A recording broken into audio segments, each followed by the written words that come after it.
The Lord is my shepherd, I shall not want. He makes me to lie down in green pastures. He leads me beside the still waters. He restores my soul. This is very familiar, isn't it? Psalm 23. We recite this every single day, but do we actually pause and take them one after the other and assimilate what that psalm is saying? Hello, everyone. Welcome back to Ifechi Health and Wellness. Today, I want us to look at soul care. Are we practicing soul care? He restores my soul. Today, car engines are computerized. A light on your dashboard will let you know there's something wrong and that it's time for a checkup.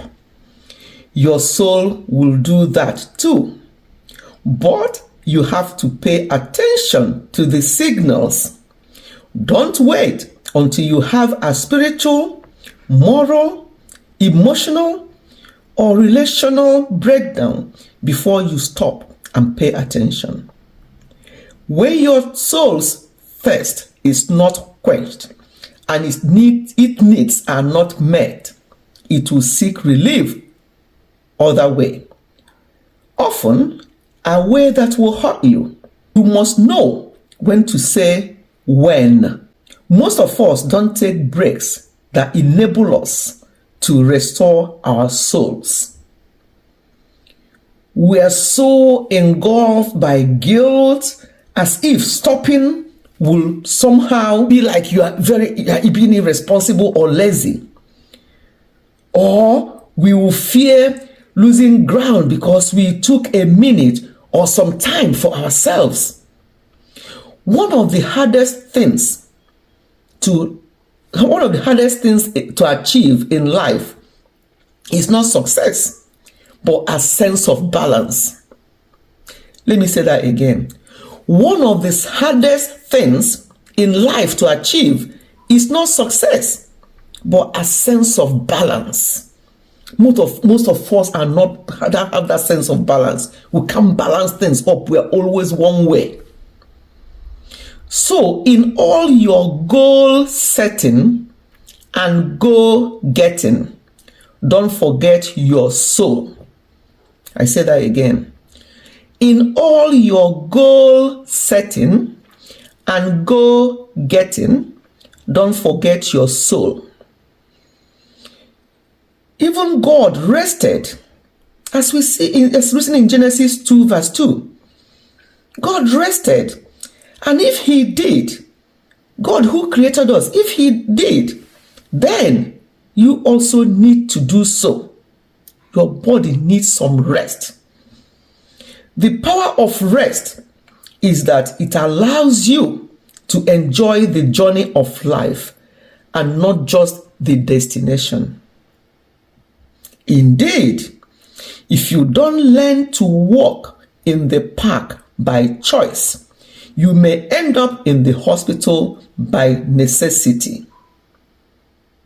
Let me say that again.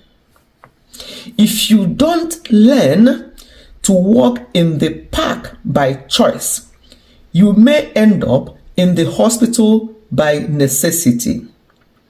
When God makes you to lie down in green pastures, enjoy them. When he leads you beside the still waters, it's time for you to refresh and restore. He's refreshing and restoring you. So practice soul care. I want to share this with us because there's so many people rushing around rat race. I want to achieve this. I want to achieve this by end of the year. I want to do this. I want to do that. Who told you that you have up to end of the year? If you are not looking after yourself, you're not practicing soul care. You're not practicing self-care. You're not practicing mental health care. You're not practicing sometimes all we practice sometimes when we have the chance is just the physical, outside body care, not even physical, because body, just your body. People want to wear this. Oh, does that look good?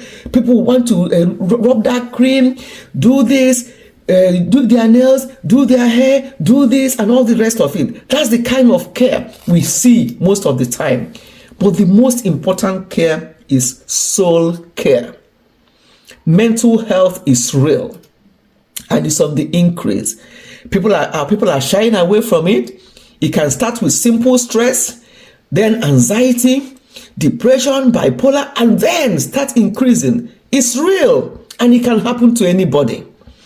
None of this is not my portion. Yes, it's not your portion, but do what you've got to do. There is a very thin line between sanity and insanity. A lot of people are going the other way because of all the rush and things in life. People are not resting, people are not sleeping enough. There are some signs that your mental health is getting worse. And one of them is that you start losing interest and excitement about things you normally enjoy. Once that starts, there's something not quite right up there. Another thing is that you get overwhelmed easily. You are unable to prioritize. You can't get your priorities right. You prioritize, your priority is not what it should be. You're all over the place. You get overwhelmed. Then check your mental health. Another thing is that you don't feel like socializing anymore. Maybe you are the kind that likes to go out. You don't feel like doing so anymore. Watch your mental health. Another thing is that you feel overly anxious. You can't sleep. You're struggling to sleep. No consistency in your life. You're very anxious. You keep awake in the night, worrying. Your mental health needs to be checked. In cases like that, try and practice mindfulness, yoga, and things like that, and meditation. Try and do those things just to calm yourself down. If you find yourself very anxious, every little thing, you're very anxious, you can't sleep, you have to calm down, because that means that your mental health is being overworked. You find it difficult to concentrate or pay attention to detail. Somebody will say something to you now, and once they finish, you'll be asking them asking them the same question that they just said something, and the person will say, "I just said that to you now." That means that you're not paying. You find it difficult to concentrate or pay attention. That means that you're struggling mentally, and you need to stop. This is just a quick video I want to bring to us, because there's a lot of things going on. Anxiety, losing interest in work, or getting so worried about going to work sometimes can be a sign that your mental health, there's something not quite right. I'm going to stop this video here. I don't want it to be too long. I'll come from a different angle next time. Thank you so much for watching or for listening. And I'm sure you have got one or two things from here. But if not anything, please practice soul care. Look after your soul. He restores my soul.